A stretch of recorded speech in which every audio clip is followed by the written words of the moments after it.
try this just for the cover. Anyway, it's Cher, Take Me Home. And she is a special airing tomorrow night at 8 o'clock on NBC called Cher and Other Fantasies. Here she is, the one and only Cher.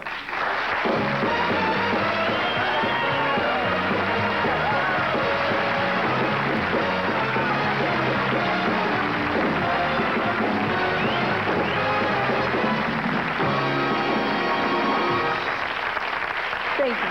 Hi. Hi. I don't think we've ever met before, have we? I know, not till just right this second. Right this second. Gee, I'm glad you said that, because the last person I said that to was Elizabeth Taylor, and I've always been a big fan of hers, and she looked at me and she said, "We met before, don't you remember?" And I was dumbfounded. I said, "Well, I don't think we have," and I didn't know what to do after that. I didn't know whether to say, "Oh, I remember now," or just Did deny. you, had you, though? I never have met her before. I would remember that. That's the annoying thing, you know. And she said, "Gee, he doesn't even remember where he met me," you know. Gee, maybe there's something I don't know about, you know. But I knew I... Maybe it was real good. I hope so. But I know we haven't met before, although I've been a fan for many years. Thank you. Seen the TV shows and everything. You haven't really been working that much lately, except for the No, special. I did the special last year, and then I did my album, and now I've just done this one. What have you been doing since your TV show went off the air? I mean, you didn't get into movies or anything, did you? No, I haven't done that yet. I'm going to do that this year, but I didn't really do much. I kind of just laid back and did nothing for a little while. And then... Well, you do have 2 children. Yes. So you must be doing something. That's not, yeah, well, they're already here. How old? It's just, I can't let a straight line like that go by. I'm sorry. It's just the devil. I knew you couldn't. I know. How old is Chastity now?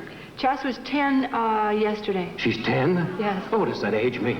10? I still picture that little blonde She was little... 2 when we started the show. She was 2 years old, so no, she's a big girl now. She plays in the Little League, and yeah. I was just very into that. She's going to be shortstop or first base. And you've got another one. Yes, I have another one. What's his name? He's a boy. His name is Elijah Blue. Yeah. And he's not at all like... As a matter, if I didn't know better, I would think he was Sonny's, because he has that kind of personality, you know? that just hurt me.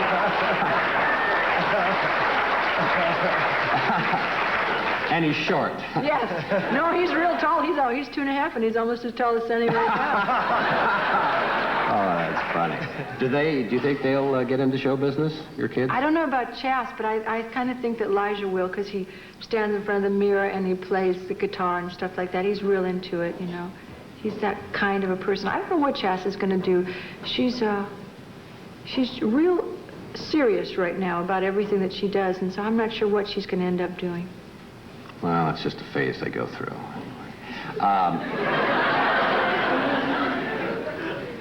Did you always want to be an entertainer? I mean, from the very beginning? Well, from the very beginning, I thought I was an angel or a doctor in disguise sent here to find the cure for polio. And then when Salt did it, or was it Salt? No. Yes, Jonas Salt. Yes, I was very angry that he got there first. And so then I decided the next best thing to be would be an entertainer. So I started practicing my autograph, and my autograph has not changed since I was 11 years old. I cannot spell anything else, but my autograph is perfect. So, you know, that's funny. I used to do that too. I mean, if you know, thinking maybe you might be a star someday. As a kid, I can remember writing my autograph, writing my signature, and then saying, "Oh no, like people can read that. I've got to make it sloppier so that," because I was under the belief that if you couldn't read somebody's signature, that was a fact that they were a big star. If you couldn't read. Or a doctor, one or the other. Or a doctor, right. Right. So you used to practice the signature. Yeah, it's great. My signature is beautiful. My handwriting is horrible, but my signature looks real nice.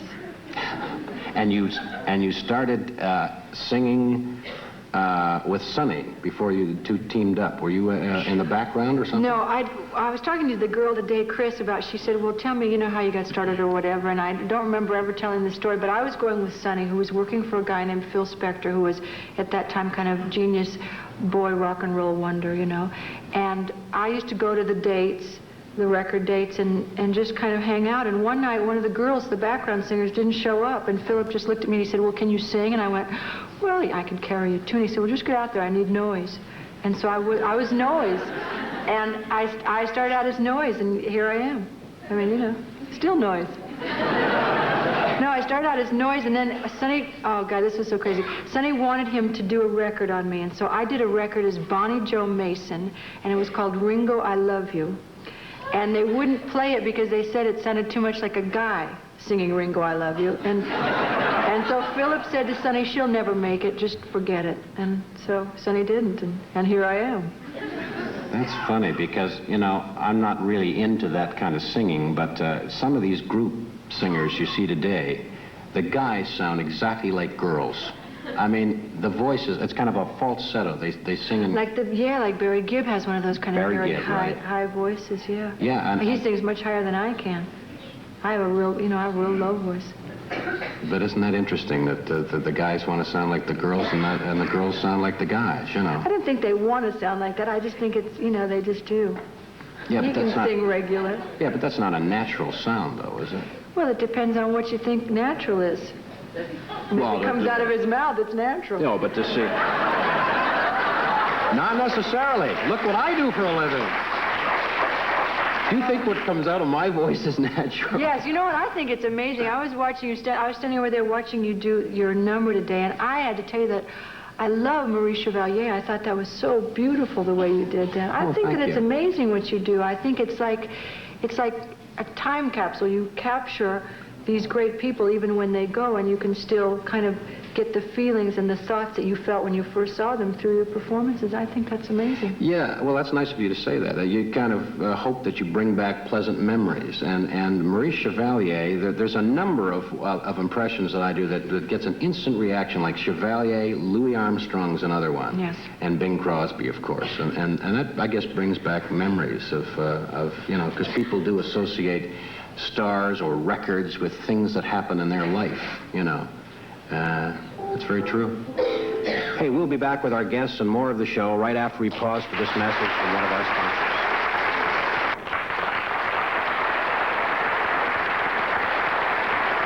We are talking to Cher. That's your full name, isn't it, Cher? It is now, yeah. You had to change or something, did you? Yes. I didn't even know you could do that, but of course you can change it to anything you want. No, well, you can change your name to anything you want, but it's real difficult to have only one name. There are not a lot of people. They don't do it very often. Liberace, I suppose. Yes. Has done it. Cher, I think that's great. People then call you Cher. No, they just call me Cher. I like it. It's better for me than having people wonder if they should call me Mrs. Allman or Mrs. Bono or Mrs. Bono Allman or Miss Cher or whatever. I mean, Cher is just fine.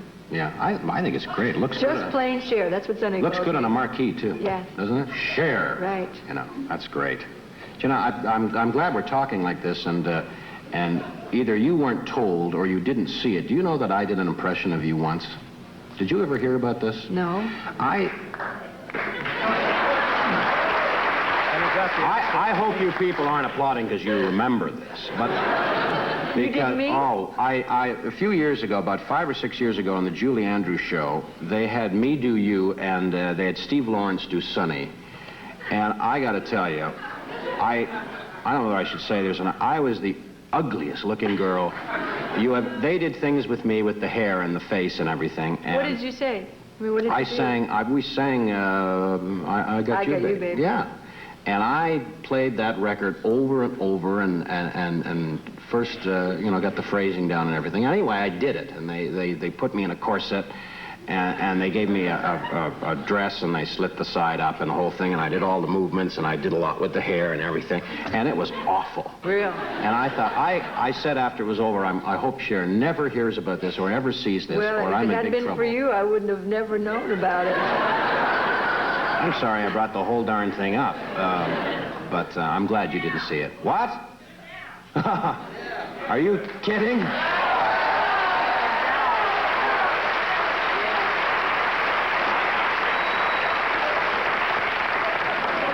Moving quickly along, I understand that you've got a special on NBC tomorrow night. Yes, I do. 8 o'clock, right? It's called Cher and Other Fantasies. Uh-huh. And we've got a film clip that we're going to show. Yes. We've got a little bit of good stuff and where I fall and almost break my neck. Yeah, we're going to see that second. Yes. You've got a piece of film where you fall. Yes. Accidentally. Oh, yes. This isn't in the show. No. I love that. That's great. I know. I just thought I was... The stupid thing about this fall was that we'd been practicing all week, and this one little step was a little bit difficult, but we'd been practicing, and every time I would start to fall, one of the guys would turn around and grab me. And so when we started to do it for real, I thought, well, someone will just grab me. I won't ever fall. And what I had forgotten, that we were working in front of a mirror, so they could see that I was falling. And this time we were working in front of a camera. They had their backs to me, so I just fell. I mean, just clunk. I just fell, just ugly, awful, funky falling, you know, with no arms, no nothing, just fell in my... Will you see it in a second? I love that when they leave that in a show. Obviously, they didn't. It probably a little undignified. Right. Real undignified, especially when you see the way I... But isn't it amazing how the audience loves that kind of thing, because it shows your humor? No, I wish Julie Andrews had fallen more time. Everything... No, I love Julie Andrews. I'm just saying that everything was so perfect on that show. You know, when they'd shoot a scene that was perfect, they'd do it again, you know, and I always thought On Sunny and Cher, and, you know, when I had my show, a weekly, you can afford to do that, but I was trying to create a very, you know, glamorous kind of thing, and so falling is a little bit stupid. Well, we're going to see it tonight. We're going to see the first clip first, though. That's always good. Yeah, and then we show the second. Yeah. I just took a wild shot. Right. Okay, let's look at the first clip first. And then we'll look at the second clip second. Okay. Now, what is this? Oh, this is me as Eve. Yes. And they think I could imitate that. And the opening of the show, we go through the history of costume, and I have like 25 dresses on in the first number, which is Ain't Nobody's Business, which I always thought was a good idea for my life song. It was so much fun. It was, especially that one. And then that's the Time dress. I wore that on the cover of Time, and that's the cover of the album. The album, yeah. And that's this, we worked in this terrific building called the Bradbury Building, and that's it. Give my regards to the hostess. I think you may recognize her.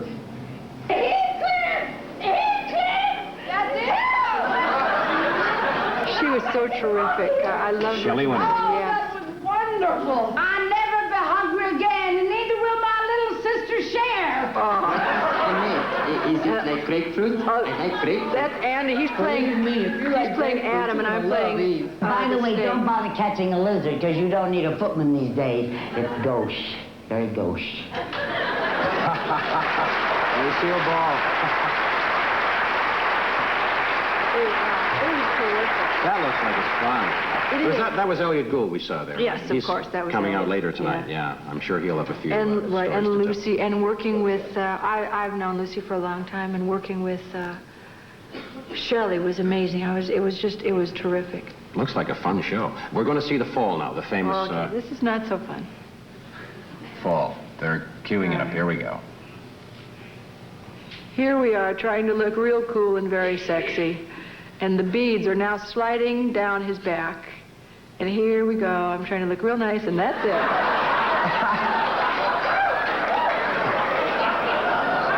And that's me crying. Oh. That was... I think this is it in slow motion. Oh, God.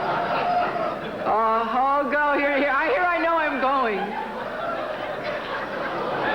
Whoa, that is a thud. Yes. Did you hurt yourself? Right, well, we always try and maintain our dignity. God, I mean, that was... You didn't hurt yourself, did you? Oh, yeah. You did? Well, I mean, not that it didn't heal, but I didn't work the next day. Oh, okay. Let's applaud the fall, please. Okay. Thank you.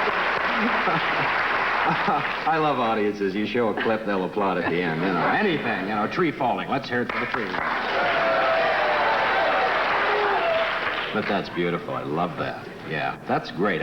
When things like that happen on a show, and Yes. and you collect them. You know, on my old show, I used to do a thing where I'd stand at the ramp, and then I'd sing the show the song, opening song, kind of slowly, and then all of a sudden we'd break into it, and I'd go, the ramp would come out, and I would walk down it. Yeah. And one time I started to sing, and I was really high, and I walk out, and the ramp went out, and I fell right down between the ramp and the thing. I mean, I was just disappeared right down about 5 feet. Did they miss you? Yes, but you know what? The audience never said a word. They were just like... You know, no one said anything. I popped back up, waved, and we started over again. I've done that too, fallen off the stage in the middle of a song and then behind a flat and picked up the song without missing a beat. On stage? Yeah, on stage. I was, and the ironic part was I was doing Bing Crosby at the time. Isn't that a little spooky? You remember when Bing had that awful fall? Right. And I was doing Bing and fell off the stage doing Bing, and that was spooky. But I never missed a beat. Too far. That's carrying an impression too far. But I just disappeared, and then you just heard me go on singing, and I struggled up, climbed up the thing, hair all messed up, clothes ripped, and I just went on and finished the song. Probably they think it's part of the show, you know? They always do. Whenever you make a mistake on stage, the audience always says, oh, isn't that part of the show? Like one night I was doing Tom Jones on stage, true story, did the famous Tom Jones swivel hips bit, ripped my pants so badly it was unbelievable. And everyone laughed and everything, big joke, and I had to go off stage, get another pair of trousers and come out, and everybody thought it was part of the act and wanted to know if I did that every show, you know. I said, no, it's very expensive. Anyway, it was one of my bigger openings in Vegas. Stay with us. We'll return right after this commercial break. Cher, that looked good. The pieces of the show look fabulous. Thank you. How did you enjoy working in the show? Cher is a fine woman, really, to work with, real pro. And great. Did you see her fall? I saw her on TV. I didn't see when she did. I see. What did you do in the show? Did you sing? I danced. I didn't sing. You skated? I Skated? Yeah, I paint signs on doors. I'm always there when she comes in and out. Yes. Like a Mad Hatter. Huh. Okay. Show today here.